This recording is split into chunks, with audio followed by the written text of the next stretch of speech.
Empire.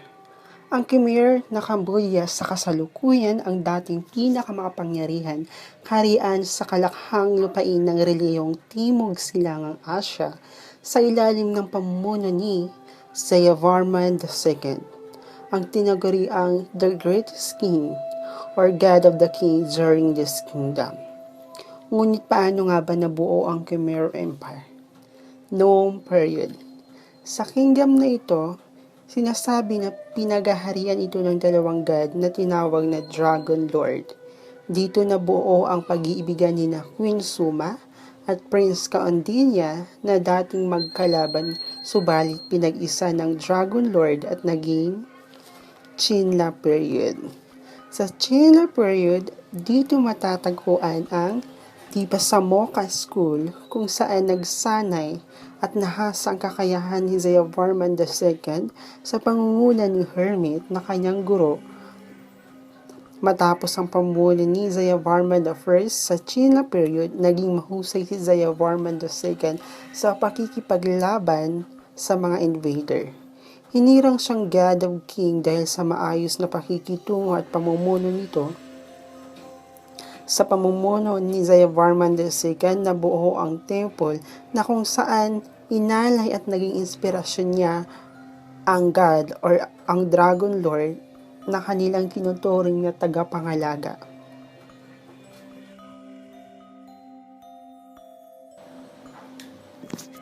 Ang Angkor ang naging capital city during Khmer Empire. Jayavarman's successors constructed great architectural monument at Angkor. The power of Khmer Empire peaked in 12th century by Suyavarman II. Si Suyavarman II ang nagpatayo ng Angkor Wat. Samantala, pag sinabing Suyavarman ay combination of Sanskrit word Surya and Varman na ang ibig sabihin son and protector. He organized massive military activities. He is also an admirer of art and architecture.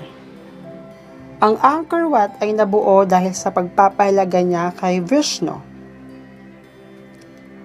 The Khmer Empire's strength was based on a well-developed system irrigated rice cultivation and on elaborate bureaucracy that exerted control manpower. In the early 13th century, Jayavarman VII is the last great Khmer warrior kings. Again, Jayavarman VII is the last great Khmer warrior kings who extended the empire. He filing his monument with female energy and portrays sacred women. He is a forceful and productive king.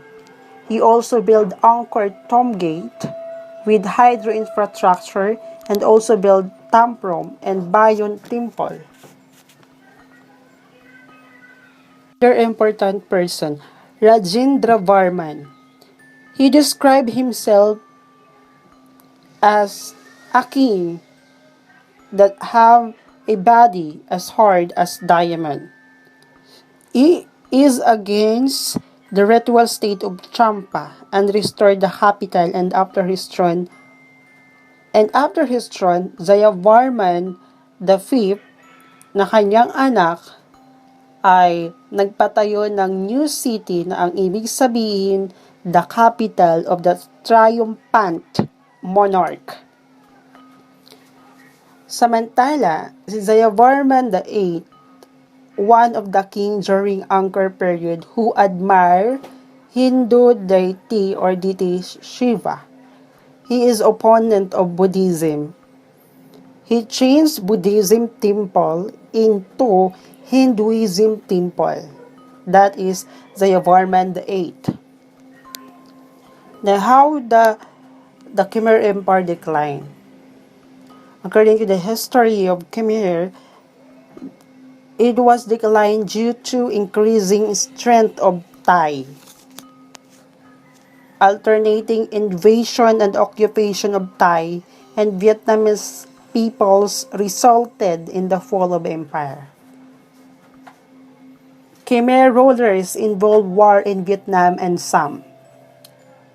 And also dahil sa pagpapalaganap ng Theravada Buddhism at palitan sa reliyon, pagdami ng polusyon at pagbabago ng klima na naging sanhi ng pagkasira ng Angkor Wat ay bumagsak o nag-decline ang Angkor Period. Pagan Kingdom. Pagan Kingdom is complicated settlement pattern of Burma, present-day Myanmar. Pagan Kingdom was first kingdom to unify the region na ngayong tinawag na Burma sa Myanmar, or Myanmar rather. 250 years pagan rule over the Irrawaddy Valley at its foundation for the ascent Burmese language and culture. Burmans who had recently entered the Irrawaddy Valley from Kingdom of Nanzhao. Over the next 200 years, when Anaurata founded the pagan empire, for the first time unifying under the polity, the Irrawaddy Valley.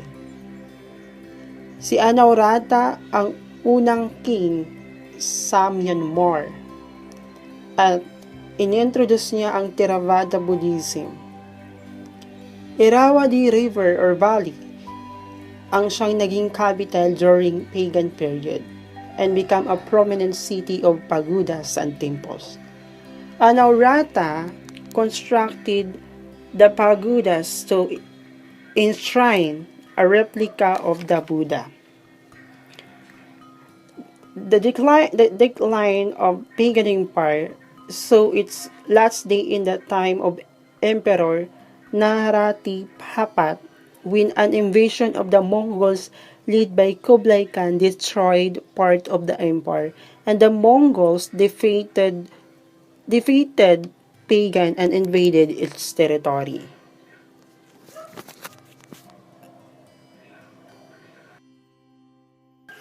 Annamese Kingdom, dominant people of Vietnam. Annam means Vietnam. Annamites means Vietnamese. Annam is the form of Vietnamese, that form of the Chinese name Annan. Vietnam, southernmost province of China after the Tang Dynasty. The origins of Annamese state may be traced to the people of the Red River Valley in Vietnam. Pagkatapos ng 2,000 years of contact to Chinese rule as the result of Han invasion, ang Chinese ang nagbigay ng pangalan na Annam ng ibig sabihin pacified South na nagre-representa sa mga tao. Southern Annam was occupied by the Kingdom of Champa. Champa Kingdom or Chompa Kingdom was formed during breakup of the Han Dynasty of China. Champa was under the rule of King Jayavarman. The Chinese invaded Champa. In 6th century, Champa ay pinutol ng ugnayan sa China and entered into a great independence. Suyavarman II invaded and conquered Champa. Pagkatapos ng 2 taon, King Jayavarman ay binawi ang nakuha ni Suyavarman II na teritoryo. But 13th century, Champa attacked by Tran kings of Vietnam as well as by the Mongols. Sanskrit is a sacred language and borrowed heavily from Indian art and culture. Li Dynasty or Le Dynasty was the greatest and longest-lasting dynasty of traditional Vietnam. It was founded by Li Huan, and the later Li was established by Li Loi, or the King Li Loi. King Li Loi began a resistance movement against Chinese armies.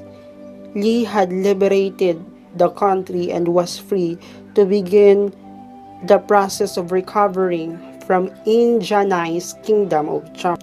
Samantala, Si Li Tantong ang tinaguriang the greatest rulers during Li Dynasty dahil he divided Vietnam into 13 provinces and established triennial Confucian civil service examination based on the Chinese model. He also promulgated a new legal code called Hong Dok Code. Again, Hong Dok Code. The throne was usurped by a member of the powerful Mac family. While Li Dynasty, Ly Dynasty, is the first of the three great dynasty. It also called Viet, was established by Li Taito. Li Taito in Red River Delta, present northern Vietnam. While King Laybon, is a Vietnamese Mandarin of Chinese. Si Laybon ang nanguna sa rebellion laban sa mga Chinese.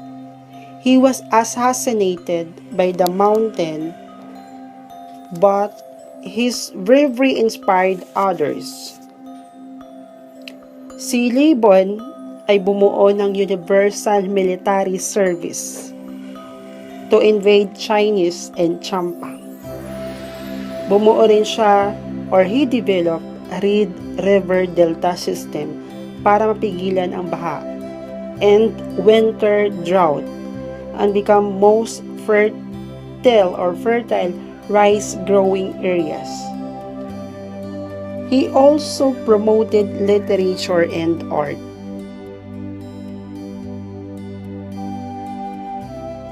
Tran Dynasty was effectively ruled by the Tran family in Vietnam. Pinalitan o kasunod ng Li Dynasty sa pamamagitan ng arranging marriage between sa miyembro ng last Li monarch sa 8-year-old princess. Tran Dynasty ay sinakop ng Mongol na under ni Great Conqueror Kublai Khan. Nakipag-unite ang Champa para matalo ang Mongol. Pagkatapos matalo ng Champa at Tran ang Mongol, in-invade naman ng Tran ang Champa. While during that time, Tran Kang is the first emperor of Tran Dynasty. Namuno siya during first Mongol invasion of Vietnam bago palitan ng kanyang anak. During the Tran Dynasty, music and art and even architecture and even science was existed. While labanan ng Champa at Tran, natalo ang Tran because the Tran rulers declined. And because of the failure, the Tran was felt or experiences crisis.